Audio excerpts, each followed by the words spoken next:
বছর দুয়েক আগে আমার প্যারালাইসিস এসেছিলো। তো মোটামুটি 5-6 মাস আমি এদিক ওদিক নানা ধরনের নিউরোলজিস্ট ডাক্তারকে দেখিয়েছি, কোনো কিছুতেই কিছু কাজ হচ্ছিল না। তখন তো মন টন খারাপই হবে, সচরাচর কিছু হয়নি। তো আপনার সাথে যোগাযোগ করে আপনি পঙ্গুবাতের একটা দিয়েছিলেন আর একটা তেল বড়া দিয়েছিলেন। তো তাবিজটা যেদিন যায় সেদিন আমি শোধন করে সন্ধ্যেবেলা ধারণ করেছি আর তেল বড়াটা শুধু মেখেছি। আর যেদিন নিয়েছি সেদিন থেকেই আমি বিনা সাপোর্টে প্রথমে চলাফেরা শুরু করে দিই এবং ধীরে ধীরে প্রায় 90% ঠিক হয়ে গেছে। এখন মোটামুটি সুস্থই আছি।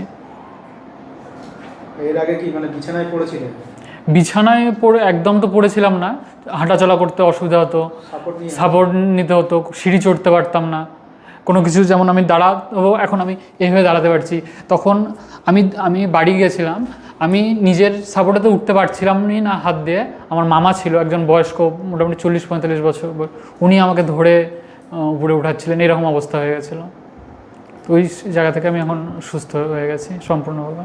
ঠিক আছে, ফিডব্যাক দেওয়ার জন্য ধন্যবাদ।